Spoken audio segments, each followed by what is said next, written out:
हरि ओम. आजच्या वाचनाला सुरुवात करणार आहोत. शांताकारं भुजगशयनं पद्मनाभं सुरेशं विश्वाधारं गगनसदृशं मेघवर्णं शुभांगं लक्ष्मीकान्तं कमलनयनं योगिहृध्यानगम्यं वन्दे विष्णुं भवभयहरं सर्वलोकैकनाथं. हरि ओम. काल आपण पाहिलं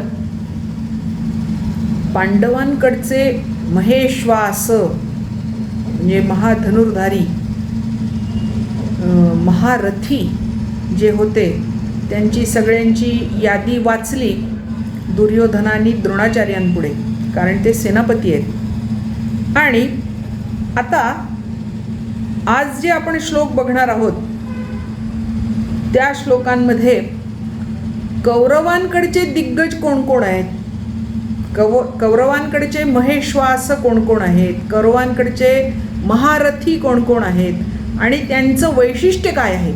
ते तर फक्त महेश्वास आहेत, धनुर्धारी आहेत, महारथी आहेत, पण आपल्याकडे जे आहेत ते त्यांच्यापेक्षा वरचढ कसे आहेत, त्यांच्यापेक्षा जास्त गुण त्यांच्यामध्ये कसे आहेत हे सांगण्याचा प्रयत्न दुर्योधन बडचडके करतो आहे. तो द्रोणाचार्यांना बुस्टअप करण्याचा प्रयत्न करतोय. बघा, 7व्या श्लोकापासून आपण सुरुवात करतोय. 7वा श्लोक. अस्माकं तु विशिष्टाये तान्निबोध द्विजोत्तम नायका मम सैन्यस्य संज्ञार्थं तान् ब्रवीमि ते. बघा, इथे मम सैन्यस्य, आता द्रोणाचार्य सेनापती आहेत आणि हा राजा आहे, त्याच्यामुळे तो असं म्हणत नाही की आपल्या सैन्यामधलं. तो म्हणतो नाही नाही, हे माझं सैन्य आहे, मी आणलं आहे, मी कृष्णाच्या पुढे हात पसरले, मी लोकांना बोलावलं म्हणून लोक आले, म्हणून ते सैन्य माझं आहे, तुमचं नाही आहे. तुम्हाला मी तिथे नेमलं आहे. आणि पुन्हा काय, द्विजोत्तम, मी क्षत्रिय आहे, तुम्ही उत्तम असले तरी द्विज ब्राह्मण शिक्षक आहात याची जाणीव करून देतोय. आणि त्यांना म्हणतो अस्माकं तु विशिष्टाये, आमच्या सैन्यामध्ये जे विशिष्ट लोक आहेत ते पण मी तुम्हाला आता सांगतो. खरंच सांगायची गरज आहे का हो? जो सेनापती आहे त्याला ते माहितीच आहे ना, त्यांनी त्या सगळ्या माहितीच्या आधारे संपूर्ण सैन्याची रचना केलेली आहे, व्यूहरचना केलेली आहे. त्याच्यामुळे कोण कसं आहे ते त्यांना माहिती आहे. ते दुर्योधनापेक्षा जास्त माहिती आहे, पण तरीही याची बडबड थांबत नाहीच आहे. तो म्हणतो माझ्या सैन्यामध्ये संज्ञार्थम, ते संज्ञार्थम, तुम्हाला समजावं म्हणून, तुम्हाला कळावं म्हणून, ब्रवीमि, मी सांगतो. आणि ते कसे आहेत तर नायक आहेत, म्हणजे हे सैन्य हे युद्ध जिंकू शकतात अशी त्यांची क्षमता असणारे ते आहेत असं मी तुम्हाला सांगतो. अस्माकं तु विशिष्टाये तान्निबोध द्विजोत्तम नायका मम सैन्यस्य संज्ञार्थं तान् ब्रवीमि ते. सांगतो मी तुम्हाला कोण कोण आहेत ते. त्याच्यातला आता पहिला भवान, त्यांच्यापासूनच सुरुवात केली. तुम्ही स्वतः द्रोणाचार्य, भवान, तुम्ही स्वतः, भीष्मश्च कर्णश्च कृपश्च समितिंजया, तुम्ही स्वतः तर आहातच उत्तम योद्धे आहात, तुम्हाला कोणीही जिंकू शकत नाही ही आजपर्यंतची ख्याती आहे. भीष्माचार्य आहेत, ते पण युद्धात कोणाला हार जात नाहीत, ही पण आजपर्यंतची ख्याती आहे.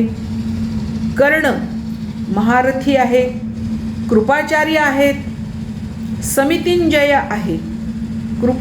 कृपाचार्य कसे आहेत तर हे कृपाचार्यांचं विशेषण आहे, ते समितिंजय आहेत. समितिंजय म्हणजे एक हाती युद्ध जिंकणारे, तुमच्यासारख्या बाकी कोणाची त्यांना गरजच नाही, ते एकटे जरी युद्धात गेले तरी युद्ध जिंकून येतील. समितिंजय, युद्ध जिंकण्याची क्षमता असणारे असे ते आहेत. आणि शिवाय कृपाचार्य हे चिरंजीव पण आहेत. भीष्माचार्य हे काय म्हणतात त्याला,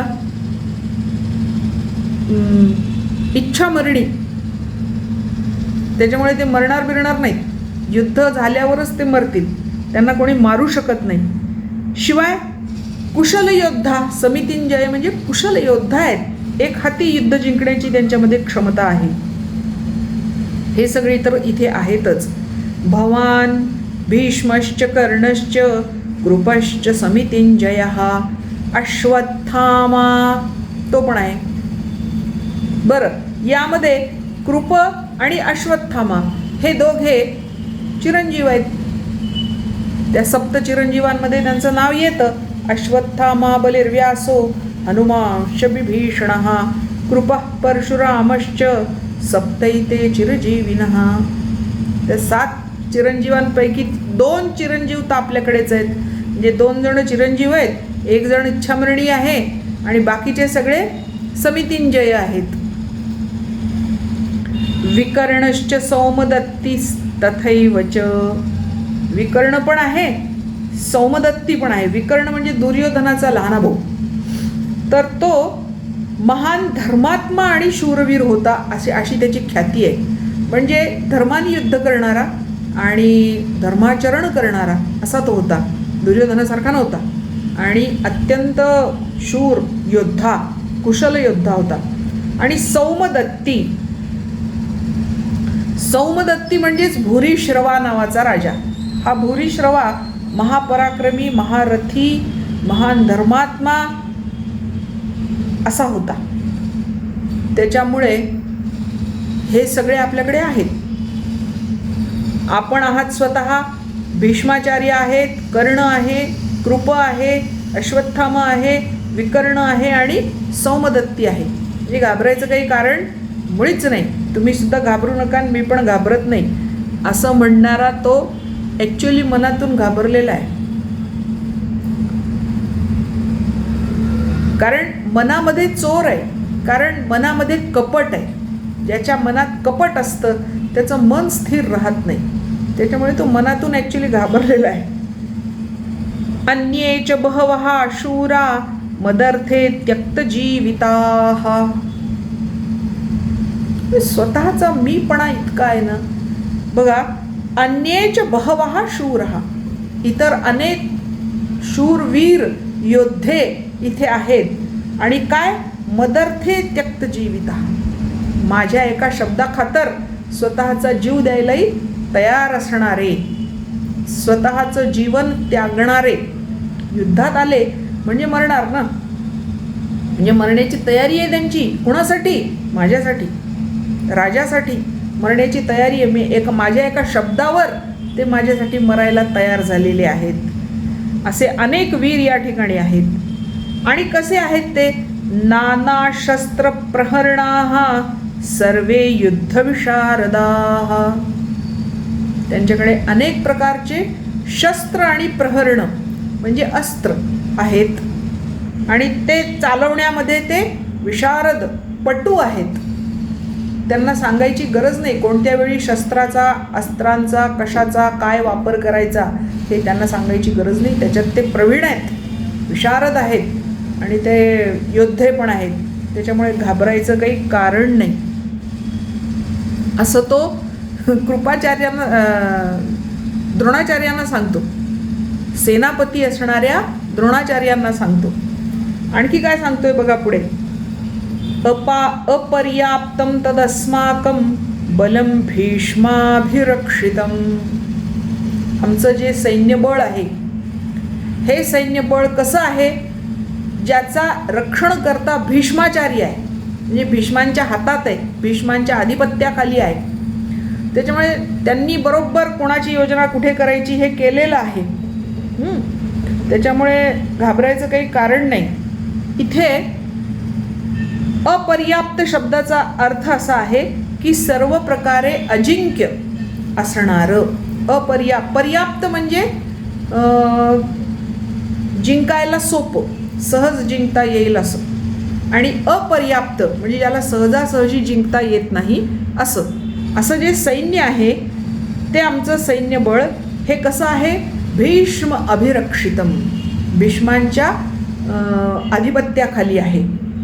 आणि पर्याप्तम तु इदम एतेषां बलम, एतेषां बलम म्हणजे या पांडवांचं सैन्यबळ हे कसं आहे, पर्याप्त म्हणजे चुटकीत जिंकता येईल असं, सहज ज्यांना जिंकून टाकता येईल असं आहे. आणि त्याचा रक्षण करता कोण आहे, भीम अभिरक्षितम, त्याचं आधिपत्य भीमाकडे आहे. मग भीम काय भीष्मांपुढे टिकाव धरू शकतो, तो काही भीष्मांपुढे टिकाव धरू शकणार नाही. आणि म्हणून त्याच्या हाताखाली असणारं जे सैन्य आहे ते सरशी जिंकता येईल. कशाला पाहिजे 8 दिवस युद्ध, एका दिवसात आपण युद्ध जिंकू शकतो असं तो द्रोणाचार्यांना सांगायचा प्रयत्न करतो आहे.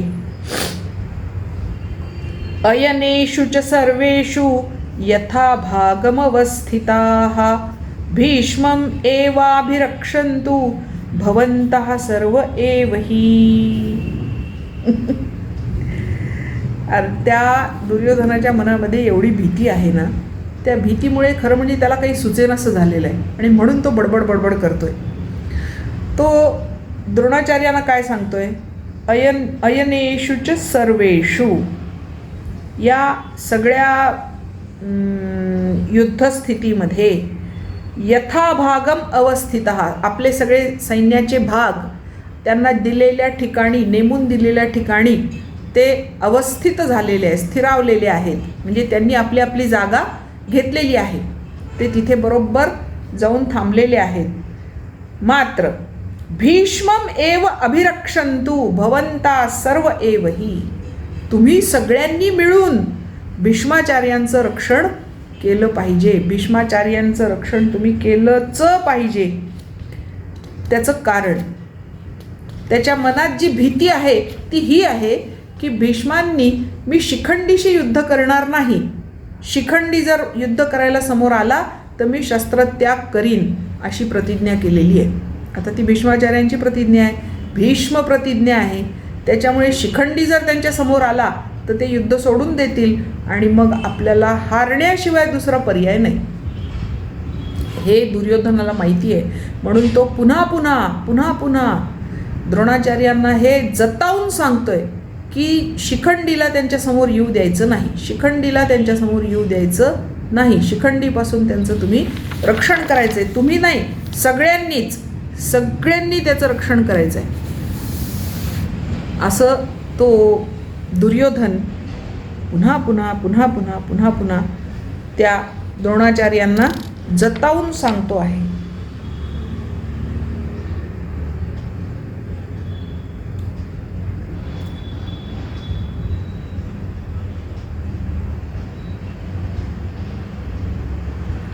त्याच्यामुळे आता पुढे ज्ञानेश्वरीमध्ये याबद्दल काय म्हटलेलं आहे ते बघा. ज्ञानेश्वरी काय म्हणते या श्लोकांबद्दल. हा भीष्मू गंगानंदनू जो प्रताप तेजस्वी भानू रिपुगज पंचाननू कर्णवीरू. हा भीष्मू गंगानंदनू, हा गंगेचा पुत्र असणारा भीष्म आहे. कसा आहे, प्रताप तेजस्वी भानू.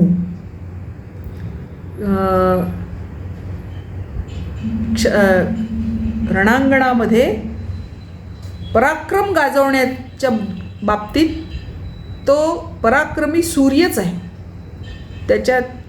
त्याच्यापुढे कोणीही टिकू शकत नाही असा आहे. रिपुगज पंचाननू कर्णवीरू.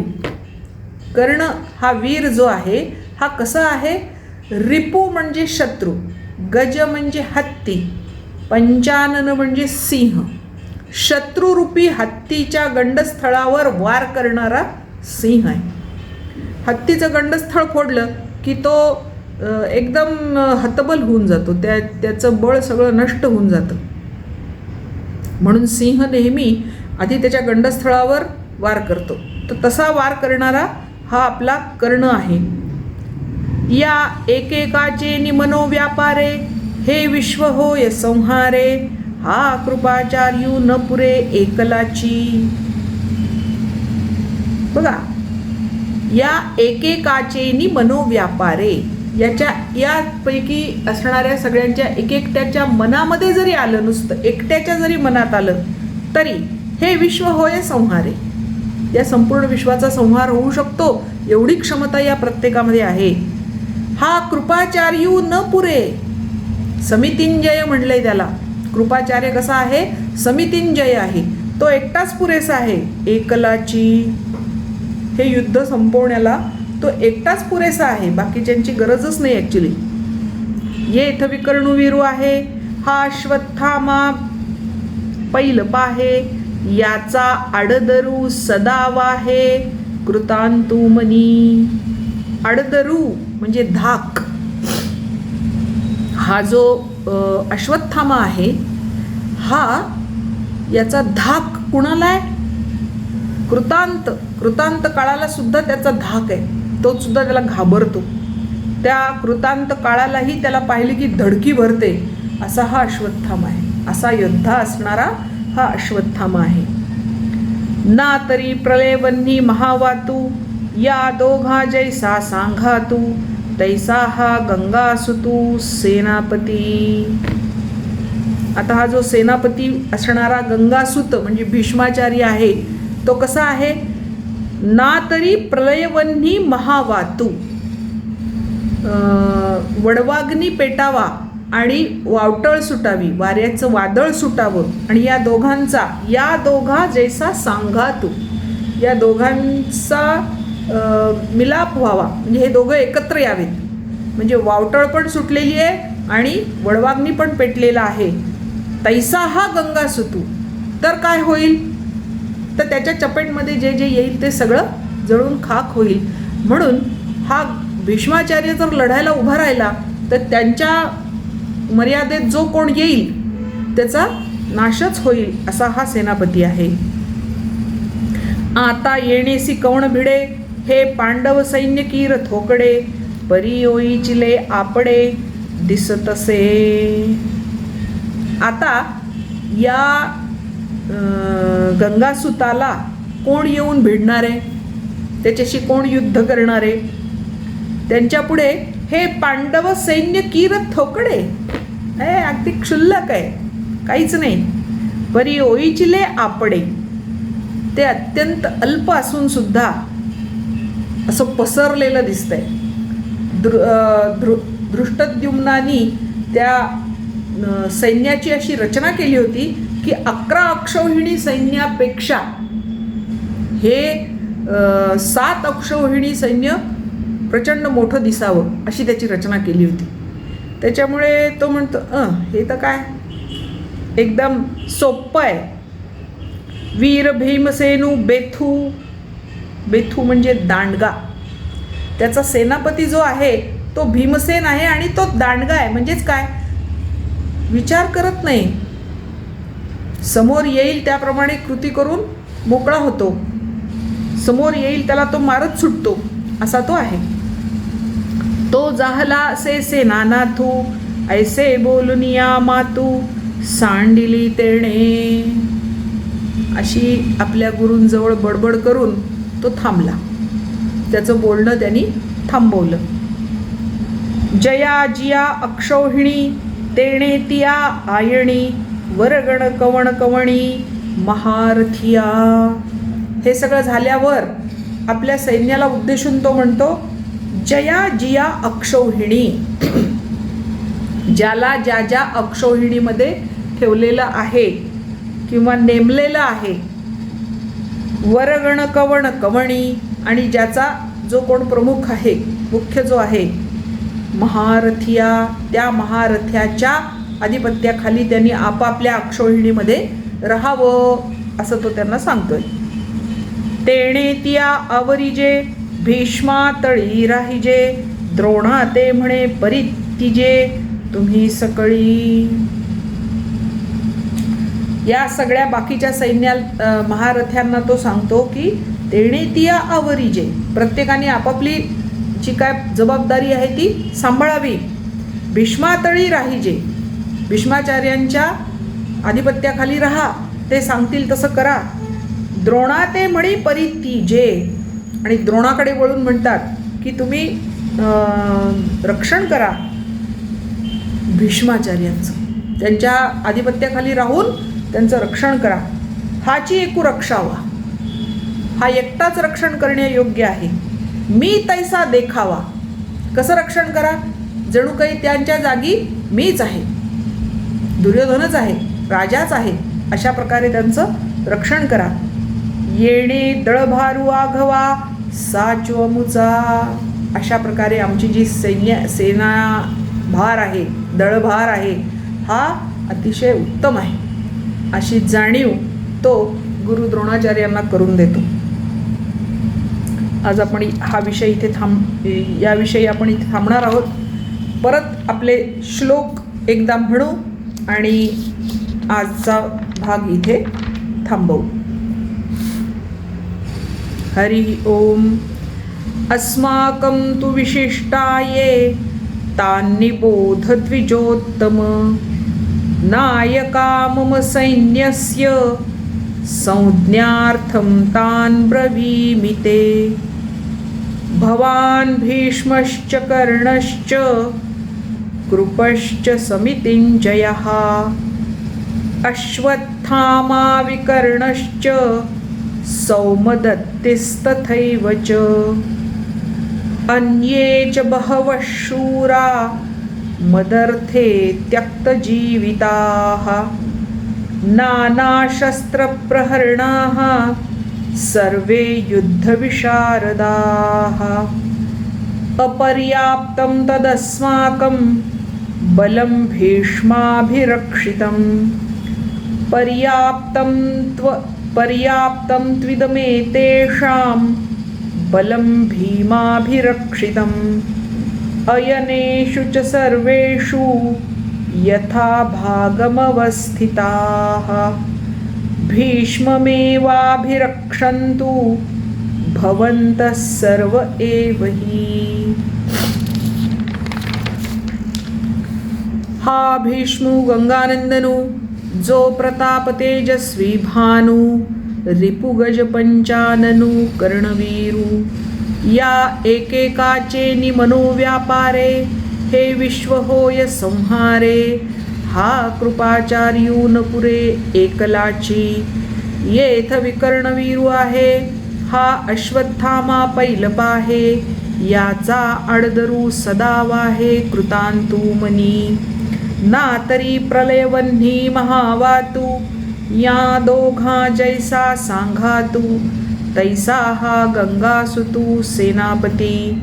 आता येणेसी कवण भिडे, हे पांडव सैन्यकी रथोकडे. परी ओळीचिले आपडे, दिसत असे वरी भीमसेनू बेथू. तो जाहला असे सेनानाथू, ऐसे बोलुनिया मातू सांडिली तेणे. जयाजिया अक्षौहिणी, तेणे तिया आयणी. वरगण कवण कवणी महारथिया, तेणे तिया आवरिजे. भीष्मा तळी राहिजे, द्रोणा ते म्हणे परित्तिजे. तुम्ही सकळी हाची एकू रक्षावा, मी तैसा देखावा. येणे दळभारू आघवा साचवमुचा. हरि ओम. पुढचा भाग आपण उद्या बघूया. धन्यवाद.